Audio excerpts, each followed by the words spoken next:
Welcome to Vasuki Selvan channel. இன்றைக்கி நம்ம கருவாட்டு குழம்பு எப்படி பண்ணலான்னு பார்க்கலாம்.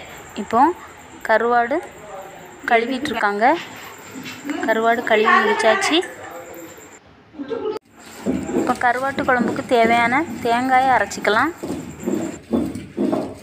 இப்போ நம்ம கருவாட்டு குழம்புக்கு தேவையான தக்காளி பழம், மிளகாய், கத்தரிக்காய், முருங்கைக்காய் இவ்வளோ நம்ம இதில் சேர்த்துருக்கோம். இப்போ தேங்காய் அரைப்பட்டுடுச்சு. இப்போ அதில் 2 சின்ன வெங்காயம் வச்சு நல்லா தட்டி எடுத்துக்கலாம்.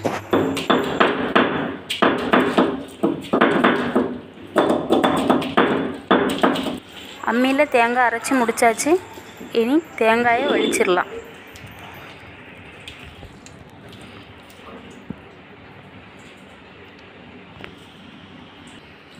இப்போ அம்மியை கழுவிடலாம். அம்மியை கழுவின தண்ணியை நம்ம வேஸ்ட் பண்ணக்கூடாது. அதை நம்ம குழம்புக்கு யூஸ் பண்ணிக்கணும். குழம்புக்கு தேவையான காஞ்ச மிளகா, மல்லி, கடுகு, நல்ல மிளகு இது ஏற்கனவே அரைச்சி எடுத்தாச்சு. அதை வீடியோ எடுக்க நான் மறந்துட்டேன்.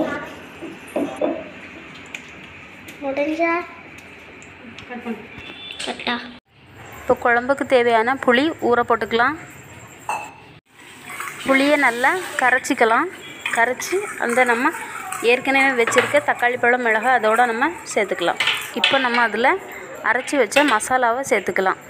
தேங்காய், காஞ்ச மிளகாய், மல்லி, கடுகு எல்லாம் அரைச்சதை நம்ம இப்போ அந்த குழம்புக்கு சேர்த்துக்கலாம். இப்போ புளியை கரைச்சி அதில் ஊற்றிக்கலாம். குழம்புக்கு தேவையான தண்ணி சேர்த்துக்கலாம்.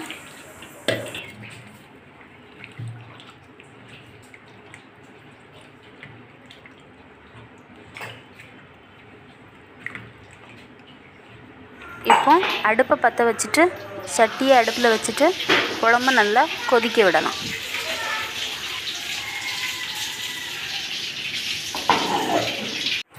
குழம்பு கொதித்து வந்துட்டுருக்கு.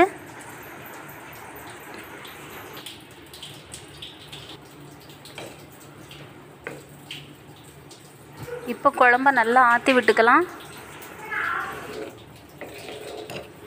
குழம்பு நல்லா கொதிச்சிருச்சு.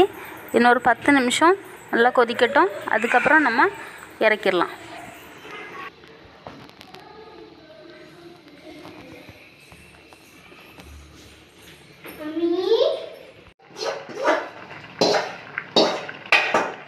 குழம்பு நல்லா கொதிச்சிடுச்சு. இப்போ நம்ம அதில் கருவேப்பிலையை சேர்த்துக்கலாம். கருவாட்டு குழம்பு ரெடி ஆகிடுச்சு. எப்படி இருக்குன்னு பாருங்கள். தேங்க்யூ ஃபார் வாட்சிங்.